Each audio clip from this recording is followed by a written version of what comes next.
नमस्कार दोस्तों, स्वागत है आप सभी का सीईटी एग्ज़ाम 2024 से संबंधित राजस्थान जीके की क्लास में। तो हमारे 2000 प्रश्नों की सीरीज चल रही थी, उस क्लास में आज की 16वीं क्लास होने वाली है। तो 400 प्रश्न हमारे पूरे हो चुके थे, इससे आगे के प्रश्नों की बात करेंगे और शुरुआत करते हैं आज की क्लास की। तो 30 प्रश्नों की आज की क्लास में हम बात करेंगे। 30 में से आपके कितने प्रश्न करेक्ट होते हैं लास्ट में कमेंट करके बताना, और आंसर साथ में कमेंट करते चलना, और वीडियो को पूरा देखें और वीडियो को लाइक ज़रूर करें। बात करते हैं हम प्रश्न नंबर 400 से। तो 400वें नंबर के प्रश्न से बात करते हैं, देखते हैं एक बार। तो 400वां नंबर का प्रश्न हमने पिछली बार बात की थी, इसमें हमने आंसर नहीं बताया था, तो आज आंसर की बात करते हैं। राजस्थान के वर्तमान राज्यपाल कितने नंबर के राज्यपाल हैं? राजस्थान के वर्तमान राज्यपाल है कौन है? मैंने उसी दिन बताया था आपको, हरिभाऊ किशन राव बांगड़े। ये क्या है?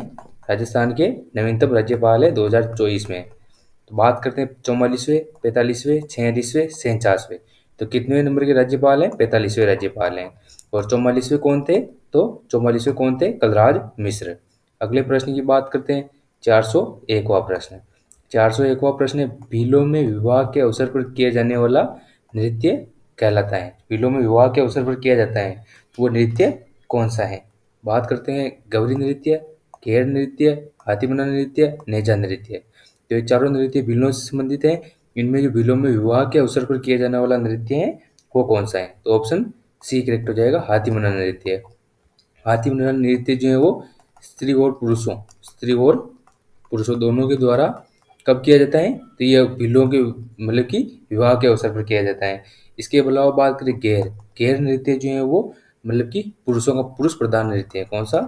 पुरुष प्रधान नृत्य है। किस जनजाति का है? भील जनजाति का है। इसकी बात करें तो घेर कहाँ की प्रसिद्ध है? कनाना गांव बाड़मेर। कनाना गांव बाड़मेर। कनाना गांव बाड़मेर की प्रसिद्ध है घेर। और बात करें इसकी तो घेर खेलने वाले घेरिया कहलाते हैं तलवारों की घेर। एक तो बात करते हैं तलवारों की घेर। तलवारों की घेर कहाँ की प्रसिद्ध है? तो तलवारों की घेर प्रसिद्ध है मैनार उदयपुर की। मैनार उदयपुर की प्रसिद्ध है तलवारों की घेर। इसके अलावा बात करें अंगी बांजी की घेर। अंगी बांजी की घेर, ये कई बार प्रश्न पूछा जाता है, तलवारों की घेर और अंगी बांजी की घेर। अंगी बांजी की घेर कहाँ की प्रसिद्ध है? लखेटा, लखेटा गांव बाड़मेर। तो ये आपको याद रखना है। नेक्स्ट प्रश्न की बात करते हैं। अगला प्रश्न है हमारा 402वां प्रश्न। तो 402वें प्रश्न की बात करते हैं, करासिया जनजाति के गांव के मुखिया को किस नाम से जाना जानते हैं? जो करासिया जनजाति का गांव का मुखिया होता है उसे किस नाम से जाना जाता है? तो आप आंसर कमेंट कीजिए, तब तक बात करते हैं कोतवाल, दमेती, घोर, सहलोत। तो बात करते हैं करासिया जनजाति के मुखिया की। सबसे पहले कोतवाल। कोतवाल ये सहरिया जनजाति का मुखिया होता है। सहरिया जनजाति में, सहरिया जनजाति में गांव के मुखिया को कोतवाल कहते हैं। दमेती भील जनजाति में होता है। किस जनजाति में? भील में। सहलोत, ऑप्शन डी करेक्ट हो जाएगा। सहलोत जो है वो गरासिया जनजाति में, गरासिया जनजाति में जो मुखिया होता है उसे सहलोत कहते हैं। और बात करें इसके अलावा तो डामोर जनजाति में, डामोर जनजाति, ये प्रश्न भी पूछा गया है। डामोर जनजाति में मतलब कि मुखिया को क्या कहते हैं? मुखी कहते हैं। और बात करें इसकी मीणा जनजाति की, मीणा और कंजर, मीणा और कंजर जनजाति, दोनों जनजातियों में मतलब कि मुखिया को पटेल कहते हैं। क्या कहते हैं? पटेल कहते हैं। इंपॉर्टेंट है, जनजातियों से एक प्रश्न अवश्य पूछा जाता है, और ये सभी प्रश्न जो है वो प्रीवियस ईयर से संबंधित प्रश्न है। अगला प्रश्न हमारा तो 403वां प्रश्न, अमीर रासों के रचनाकार हैं। जो अमीर रासों हैं उसके रचनाकार कौन है? तो अमीर रासों के सारंगदेव, सारंगधर, मुरारीदान, कीर्तराशिया। तो अमीर रासों के रचयिता कौन है? अमीर रासों के रचयिता हैं सारंगधर। ऑप्शन बी करेक्ट हो जाएगा, सारंगधर। और बात करें अन्य मतलब कि अमीर रासों से संबंधित और भी ग्रंथ है अमीर से संबंधित, एक हो गया अमीर हट, अमीर हट। और बात करें अन्य की तो इसके अलावा हो गया अमीरायण, अमीरायण। और तो बात करें सबसे पहले अमीरठ की। अमीरठ के रचयिता कौन है? चंद्रशेखर। अमीरठ के रचयिता चंद्रशेखर हैं। अमीरायण के कौन है? पांडव व्यास। कौन है? पांडव, पांडव व्यास।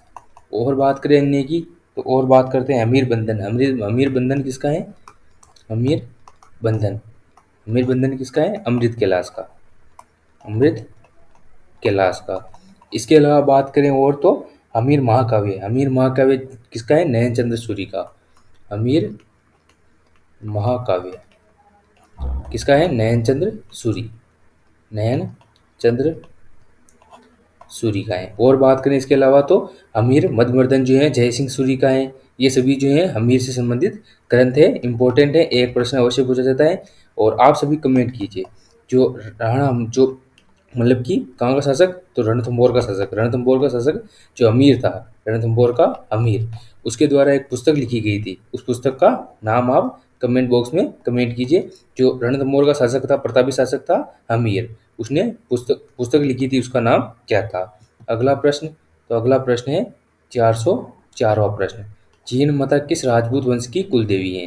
जो जीण माता है वो किस राजपूत वंश की कुलदेवी? चौहान, पुहिल, सिसोदिया, राठौड़। तो जीण माता जो है किस राजवंश की कुलदेवी है? तो जीण माता जो है वो किसकी है? चौहान वंश की। ऑप्शन ए करेक्ट हो जाएगा। चौहान वंश की कुलदेवी है। इसे मधुमक्खियों की देवी भी कहते हैं। मधुमक्खियों की देवी किससे कहते हैं? तो मधुमक्खियों की देवी कहते हैं किसे? जीण माता को। और जीण माता के गीत, जीण माता के जो गीत हैं वो सबसे लंबे हैं। जीण माता के गीत सबसे लंबे हैं, जिन्हें क्या कहते हैं? चिरजा। चिरजा कहा जाता है। क्या कहा जाता है? चिरजा गीत। और बात करें इसकी, तो जीण माता का मंदिर कहाँ पर है? जीण माता का मंदिर स्थित है हर्ष की पहाड़ी शिखर पर। हर्ष की पहाड़ी रेवासा शिखर में। कहाँ पर? रेवासा सीकर में।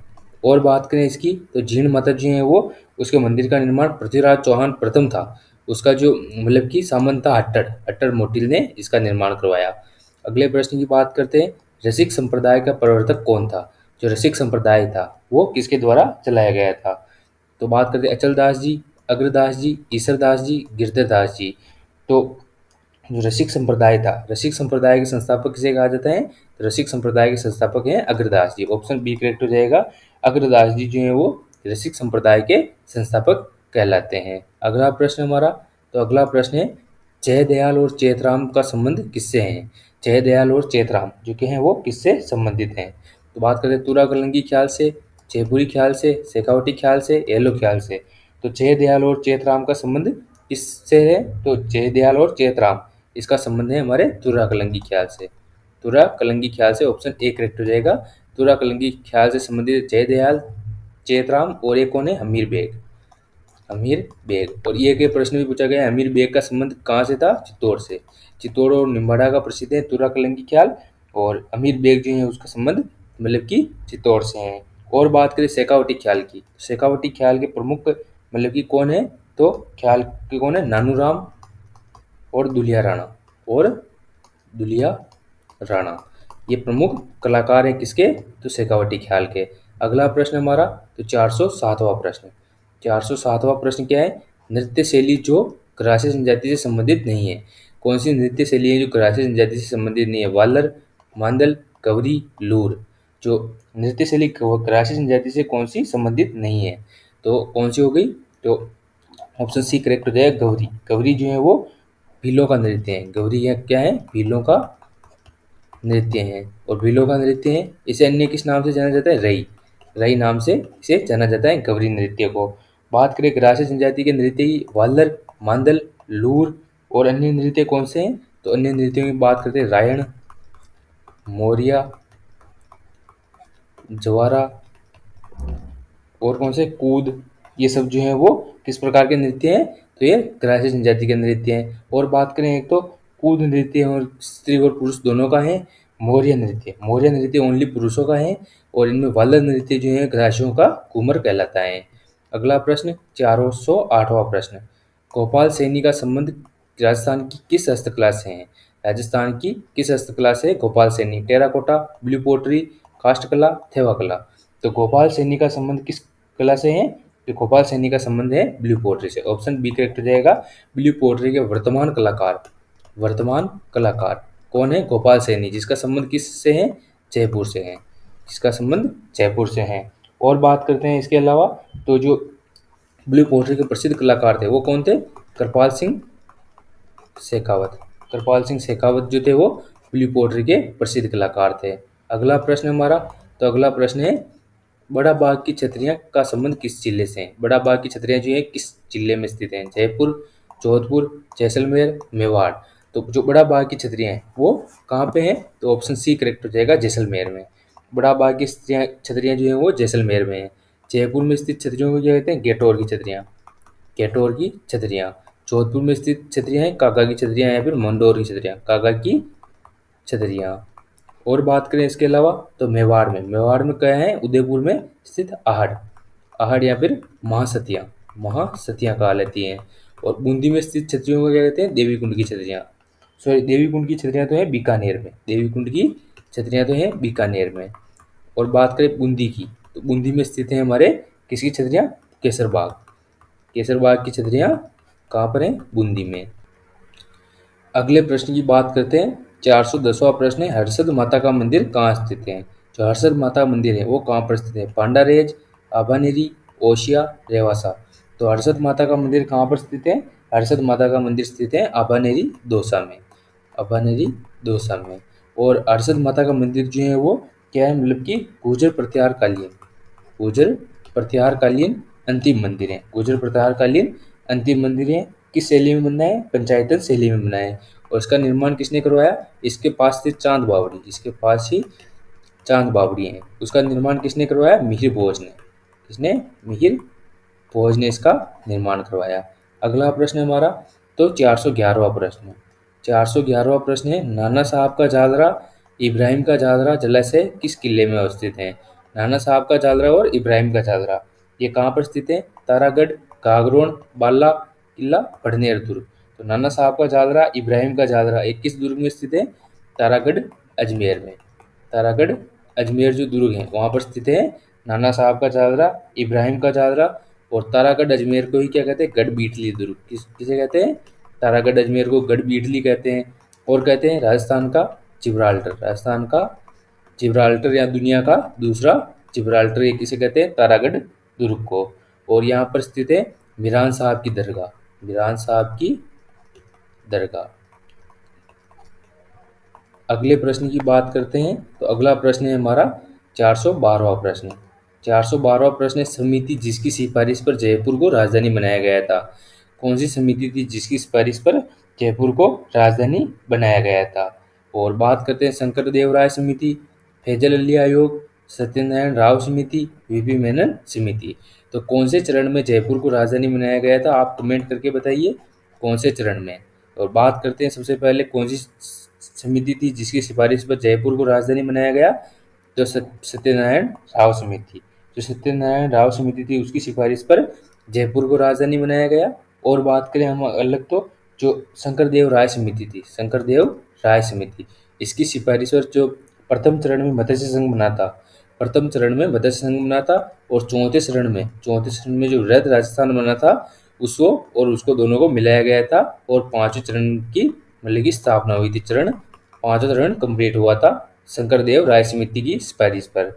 और बात करें तो फैजल अली आयोग, फैजल अली आयोग या राज्य पुनर्गठन आयोग, या राज्य पुनर्गठन आयोग या फैजल अली आयोग जो है उसकी सिफारिश पर जो अजमेर मेरवाड़ा है, अजमेर मेरवाड़ा, अजमेर मेरवाड़ा, अबू देलवाड़ा, अबू देलवाड़ा। और किसे? तो सुनील टप्पा को, और सुनील टप्पा को, सुनील टप्पा को कहाँ पर मिलाया गया? तो सुनील टप्पा को राजस्थान में मिलाया गया, इनको फैजल अली आयोग की सिफारिश पर मिलाया गया। अगला प्रश्न 413वां प्रश्न, संप सभा का प्रथम अधिवेशन कब हुआ? 1880, 1883, 1903, 1913। तो संप सभा की स्थापना कब हुई?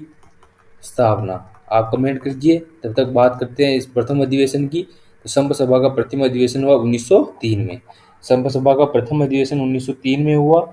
और इसकी स्थापना कब हुई? तो इसकी स्थापना हुई 1883 में। किसके द्वारा की गई? गोविंद गिरी द्वारा, गोविंद गिरी द्वारा इसकी स्थापना की गई 1883 में।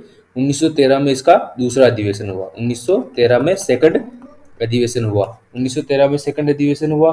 तो 1913 में मतलब कि सेकंड अधिवेशन के समय जो हमारा प्रसिद्ध मानगढ़ धाम हत्याकांड है, मानगढ़ धाम हत्याकांड, वो कब हुआ था?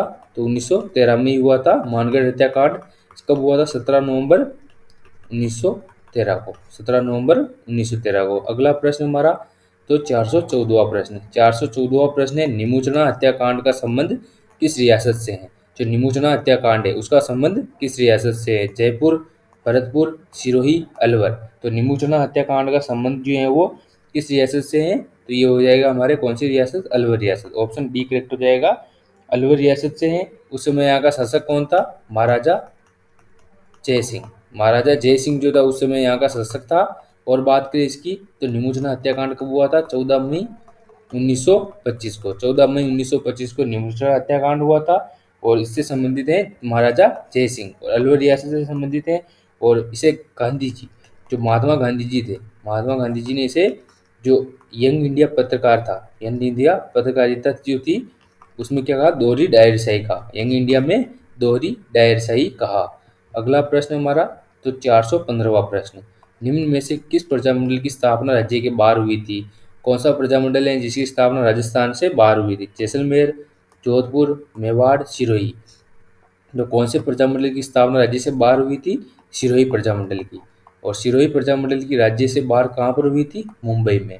सिरोही की स्थापना मुंबई में हुई थी। और इसके अलावा कौन कौन से जो मतलब प्रजामंडल थे उनकी बाहर हुई? तो एक तो बीकानेर, एक कौन सा? भरतपुर। बीकानेर और भरतपुर दो तीनों की बाहर हुई। सिरोही, बीकानेर और भरतपुर तीनों की राज्य से बाहर स्थापना हुई। और जैसलमेर की जोधपुर में हुई। जैसलमेर प्रजामंडल की स्थापना जोधपुर में हुई। बीकानेर की कहाँ पर हुई? कलकत्ता में। कहाँ पर? कलकत्ता में। भरतपुर की कहाँ पर हुई? रेवाड़ी, हरियाणा। रेवाड़ी, हरियाणा में बीकानेर की हुई। अगले प्रश्न की बात करते हैं, 416वां प्रश्न। तो 416वां प्रश्न क्या है? प्रसिद्ध स्वतंत्रता सेनानी रतन देवी संबंधित है। जो रतन देवी थी वो कहाँ से संबंधित? जयपुर राज्य से, जोधपुर राज्य से, अलवर राज्य से, उदयपुर राज्य से। तो प्रसिद्ध स्वतंत्रता सेनानी रतन देवी, जो रतन देवी है उसका संबंध किस रियासत से था? तो जयपुर रियासत से। ऑप्शन ए करेक्ट हो जाएगा, जयपुर रियासत से थी। कौन? रतन देवी शास्त्री। हीरालाल शास्त्री की पत्नी थी। हीरालाल शास्त्री की पत्नी थी। कौन थी? रतन देवी शास्त्री। और इन्होंने, रतन देवी शास्त्री ने 1935 में किसकी स्थापना की? शांताबाई कुटीर। शांताबाई कुटीर या फिर जीवन कुटीर की स्थापना की। अगला प्रश्न 417वां प्रश्न। 417वां प्रश्न क्या है? राजपूताना मध्य भारत सभा की स्थापना कब हुई थी? जो राजपूताना मध्य भारत सभा थी उसकी स्थापना 1921, 1920, 1919, 1918। तो राजपूताना मध्य भारत सभा की स्थापना कब हुई? 1918 में। कहाँ हुई? दिल्ली में। 1918 में हुई, दिल्ली में हुई। और इसका प्रथम अधिवेशन, राजपूताना मध्य भारत सभा का प्रथम अधिवेशन दिल्ली में हुआ। दूसरा अधिवेशन हुआ 1919 में। 1919 में अमृतसर में। दूसरा अधिवेशन कब हुआ? 1919 अमृतसर। तीसरा अधिवेशन और चौथा अधिवेशन, इसके 4 अधिवेशन हुए। और पूछे में 4 ही जाते हैं। तीसरा अधिवेशन कब हुआ? 1920 में। और चौथा भी 1920 में हुआ। ये हुआ था मार्च में और ये होता दिसंबर में। तो मार्च में कहाँ पर हुआ? मार्च में हुआ अजमेर में। तीसरा अधिवेशन अजमेर में हुआ। और जो दिसंबर में हुआ वो कहाँ पर हुआ? नागपुर में।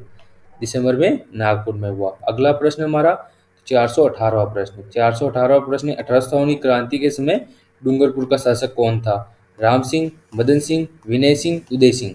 तो 1857 क्रांति के समय जो डूंगरपुर का शासक था वो कौन था? तो डूंगरपुर का शासक था हमारे Uday Singh. Option D correct हो जाएगा। उदय सिंह जो था वो कहाँ का शासक था? डूंगरपुर का। मदन सिंह जो मदन पाल या मदन सिंह जो था वो करौली का शासक था।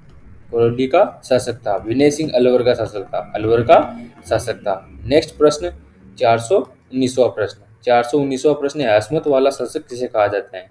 जो हसमत वाला शासक है वो किसे कहा जाता है? राव जोधा, राव मालदेव, राव अजीत सिंह, राव गंगा। तो हसमत वाला शासक किसे कहा जाता है? राव मालदेव को। ऑप्शन बी करेक्ट हो जाएगा। राव मालदेव को हसमत वाला शासक या फिर मारवाड़ का पितरहंता कहते हैं। मारवाड़ का पितरहंता कहते हैं। और इसकी एक और उपाधि है, उसको कमेंट में, आप कमेंट बॉक्स में बताइए एक और कौन सी उपाधि है इसकी। और इसने इसे मारवाड़ का पितरहंता कहा जाता है। तो इसने किसकी हत्या की थी? अपने पिता कौन थे? इसके पिता कौन थे वो भी आप कमेंट में बताइए। अगला प्रश्न 420वां प्रश्न, हल्दी घाटी के युद्ध को गोगुंदा का युद्ध किसने कहा? अबुल फजल, colonel James Tod, बंदायूनी, Munshi Devi Prasad. तो हल्दी घाटी के युद्ध को, हल्दी घाटी है, हल्दी घाटी के युद्ध को गोगुंदा का युद्ध किसने कहा था? तो गोगुंदा का युद्ध कहा था बदायूनी ने। बदायूनी ने गोगुंदा का युद्ध कहा था। और कर्नल जेम्स टॉड ने मेवाड़ की थर्मोपिल्ली कहा था। मेवाड़ की थर्मोपिल्ली। और बात करें इसकी तो अबुल फजल ने क्या कहा था? तो अबुल फजल ने इसको क्या कहा था? खमनोर का युद्ध। खमनोर का युद्ध। किसे कहा था? हल्दी घाटी के युद्ध को। अगला प्रश्न हमारा 421वां प्रश्न, निम्न में से किस सभ्यता को ताम्रवती नगरी के नाम से जाना जाता है? ताम्रवती नगरी के नाम से किस सभ्यता को जाना जाता है? तो कालीबंगा, आहड़, गणेश्वर, सुनारी। तो ऑप्शन बी करेक्ट हो जाएगा। आहड़ सभ्यता को ताम्रवती नगरी के नाम से आघाटपुर, धूलकोट, बनास संस्कृति, नास संस्कृति, इन सभी नामों से जाना जाता था। किसे? आहड़ सभ्यता को। आहड़ सभ्यता की खोज किसने की? अक्षय कीर्ति व्यास ने। अक्षय कीर्ति व्यास ने कब की? तो अक्षय कीर्ति व्यास ने कब की? 1953 में। कब की? 1953 में इसकी खोज की। अगला प्रश्न हमारा 422वां। 422वां प्रश्न है, जयपुर का प्रथम डेजर्ट पार्क है? किशनबाग, हरिबाग, रामबाग, नाहरगढ़। तो जयपुर का प्रथम डेजर्ट पार्क पार्क कौन सा है? किशनबाग। ऑप्शन ए करेक्ट हो जाएगा, किशनबाग। पिछली बार सीईटी में यह प्रश्न पूछा गया था, जयपुर का प्रथम डेजर्ट पार्क कौन सा है? किशनबाग। अब की बार ऐसे प्रश्न आ सकता है, किशनबाग कहाँ पर स्थित है, या फिर कुछ और चेंज हो सके आ सकता है। ये सीईटी में पूछा गया प्रश्न था, इसीलिए हमने इसे लिया है। अगला प्रश्न तो 423वां प्रश्न। 423वां प्रश्न है, दजिया और चिमाता कृषि किस जनजाति द्वारा की जाती है? तो दजिया और चिमाता कृषि है वो किसके द्वारा? भील, ग्रासिया, सांसी, सहरिया। तो दजिया और चिमाता कृषि जो है किसके द्वारा की जाती है? भील जनजाति द्वारा। जो चिमाता कृषि है वो तो पहाड़ी क्षेत्रों में, भील जनजाति द्वारा पहाड़ी क्षेत्रों में की जाती है। और दजिया जो है वो मैदानी क्षेत्रों में, दजिया जो है वो मैदानी क्षेत्रों में की जाती है। और जो राजस्थान में स्थानांतरित कृषि है, राजस्थान में स्थानांतरित कृषि, राजस्थान में स्थानांतरित कृषि को किस नाम से जाना जाता है? आप कमेंट करके बताइए। और बात करते हैं अगले प्रश्न की। तो हमारा 424वां प्रश्न है, राजस्थान के किस जिले में जिप्सम का उत्पादन सर्वाधिक होता है? राजस्थान का कौन सा जिला है जिसमें जिप्सम का उत्पादन सर्वाधिक होता है? अजमेर, बाड़मेर, जैसलमेर, उदयपुर। तो सर्वाधिक उत्पादन जिप्सम का कहाँ होता है? जैसलमेर में। ऑप्शन सी करके करेक्ट हो जाएगा, जैसलमेर में सर्वाधिक उत्पादन होता है। और जिप्सम को क्या कहते हैं? हरसोट। जिप्सम को ही हरसोट कहा जाता है। अगला प्रश्न हमारा, तो अगला प्रश्न है, सलादीपुरा सीकर किसकी खान है? सलादीपुरा सीकर जो है किसकी खान? रॉक फास्फेट, पाइराइट, संगमरमर, ग्रेनाइट। तो सलादीपुरा सीकर जो है किसकी खान है? पाइराइट की। ऑप्शन बी करेक्ट हो जाएगा, पाइराइट की खान है सलादीपुरा सीकर में। अगला प्रश्न, राजस्थान के पहले मेगा फूड पार्क का उद्घाटन कहाँ हुआ? राजस्थान में कितने मेगा फूड पार्क है? 3 मेगा फूड पार्क हैं। उनमें से पहला mega food park Alwar, Ajmer, Udaipur, Jaipur. पहला मेगा फूड पार्क कहाँ है? अजमेर में। ऑप्शन बी करेक्ट हो जाएगा, अजमेर में स्थित है पहला mega food park. Rupnagarh, Rupnagarh, Kishangarh, Ajmer. Rupnagarh, Kishangarh, Ajmer में स्थित है। दूसरा कहाँ पर है? मथानिया, जोधपुर। मथानिया, जोधपुर में स्थित है। तीसरा कहाँ पर है? तो तीसरा आप कमेंट करके बताइए, अभी निर्माणाधीन है। और कहाँ पर है? तो वो है हमारे बीकानेर में। बीकानेर में तो स्थित है, उसका नाम क्या है आप कमेंट करके बताइए। और स्थानांतरित कृषि की हमने पिछले प्रश्न में बात की थी। स्थानांतरित कृषि को कहते हैं वालरा, वालरा कृषि। स्थानांतरित कृषि कहलाती है वालरा कृषि।